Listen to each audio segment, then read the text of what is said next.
And welcome back to Newsday. Going back to the forthcoming governorship elections in Anambra State, various stakeholders, either operating as individuals or groups, have been harping on the need for contending political parties to close ranks and ensure a peaceful exercise. That's right. That rally for peace has been central to the message of the governorship candidate of the African Democratic Congress, Akachukwu Nwankpo, who now joins us via Zoom from Awka, the state capital. Welcome. It's good to have you with us. Now, earlier on in the program, we'll be talking about security issues and the levels of progress made in trying to enforce some kind of peace in that regard. Now, let's talk about the party themselves. Your party, ADC, could be termed a political lightweight in Anambra, realistically. So how have you made impact on the grassroots level? And do you think you stand a chance against ABGA, APC, and the likes of PDP as well? Okay, thank you. Thank you for having me. Well, with regard to my party and the big parties in Anambra State, this election is a fight between the people and their oppressors.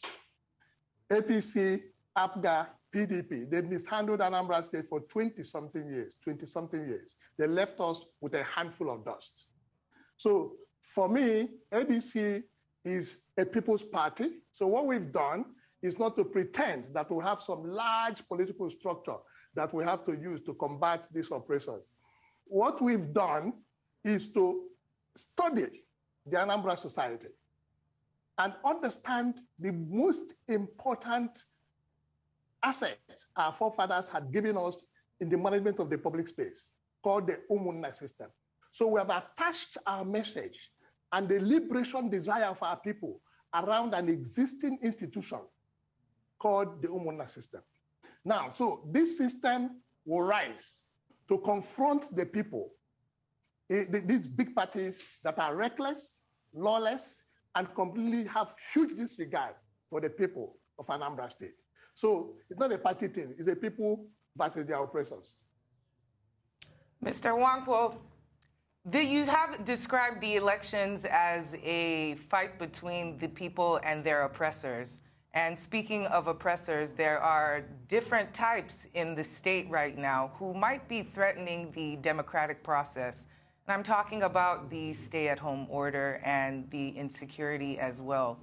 How confident are you that people will come out to vote, even those who you have said you have galvanized in the grassroots? Well, you see, the sit-at-home is civil disobedience. It is a process that the people, young people who across the past 5-10 years have been saying that they want their voice heard. We in this country witnessed that this organization had grown from being a pressure group to a process seeker to a referendum seeker, and moments in the history, their members were cut down. Now, we experienced the Niger Bridge event. We experienced the Aba issues when this group were not engaging with the kind of strategy the people they are talking to are engaging with them. Well, they've now matured a system of civil disobedience. However, I am confident that the people behind this process are not a people that do not understand that at such tactical moment, they will not lose sight of the fact that it is easier for them to lose the control of their space if they do not allow a democratic process to exist. We'll continue, therefore, to push it forward and hope that our people, because once they see that our people have risen to the responsibility of controlling government, so that what they are complaining about at home can be seen to be solved, they are children in the Umunna system. They are young people who believe in our Igbo-ness. They are young people who understand that our Umunna is the strongest participatory weapon of democracy that we have. They can't offer anything stronger than that. And when we rise with that, they will rise with us. I'm confident about that.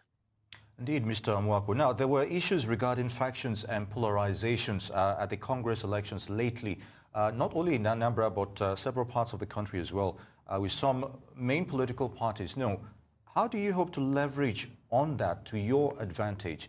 And what message is conflicts like that sending to the electorate in terms of uniformity? Well, you know, our political parties are taken over by big money lords. In our experience in Anambra State, that these rich men, they come into Anambra State, use their money, corrupt the population, you know, confuse the people, and then dump one fellow at us who runs our life like a runaway horse for 4 years. Now, they have finished decimating the society, and they're decimating the instrument with which they are taking spaces. They are destroying their parties, they are breaking the laws. And we have, I read from The Guardian of a voter, you know, one outstanding voter in Anambra State who has gotten tired of this and has taken all of them to court. So I think that it's not an issue of exploiting their weakness, it's an issue of institutionalizing why they continue in their weakness. So I think that what we have to do is to continue to convince our people that these people who have disempowered you, who made you not to believe in the public space, who made you not to, you know, have confidence in the laws of our land, they are at their weakest moment.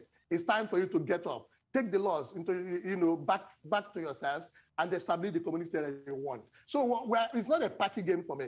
It is a game of getting our people to see that you are not as powerless as you think. Get up, organize against these guys. 22 years, they spent 6.5 trillion naira and left you with a handful of dust. Now they are in shambles. Their greed has overtaken them. Their recklessness has overtaken them. Their lawlessness has overtaken them. And there are lawyers, brilliant lawyers helping you. Get up, guys. Let's take the space. Mr. Nwankpo, you are running this year alongst with the incumbent and a few others. What do you bring to the table that is different from the rest of your fellow candidates? The most important thing I bring to the table is the control of governance. I come with 15 years of serving in public service, 15 years. I went from local government to state government to regional government to the presidency. Those 15 years, I stand up to say that it's 15 years of blameless service, 15 years of zero corruption, 15 years of doing the right thing, 15 years of controlling my own impulses so I become smaller so that our community can grow bigger. 15 years of understanding that when you consume what belongs to everybody, you destroy yourself and them along. And so I say to them, what I bring is a willingness to submit this government to control, a willingness to let you take charge of your government, a willingness to let you hold the government to account. So I promise, one, an executive that will abide by rule of law. I promise an assembly that will be financially independent, a judiciary that will be financially independent, and then a civil service that will also be professional and autonomous. I promise them that we should do local government elections instantly, and that local government and all the elections will represent people who you can recall. So we can do a social contract, the basis of which we bring these people to authority and question them and bring them under control. What I bring is a willingness to let the rule of law stand. That's the greatest thing I bring. Once we do that, Anambra is awash with talents, geniuses, gifts of all sorts. And these people are destroying the space for the genius of Anambra State to rise and work. I bring the suppression of the environment so that the genius of Anambra State can rise. Indeed, interesting perspective. Mr. Nze Akachukwu, African Democratic Congress governorship candidate for the elections in Anambra. I would like to thank you very much for your input on that. Good to have you.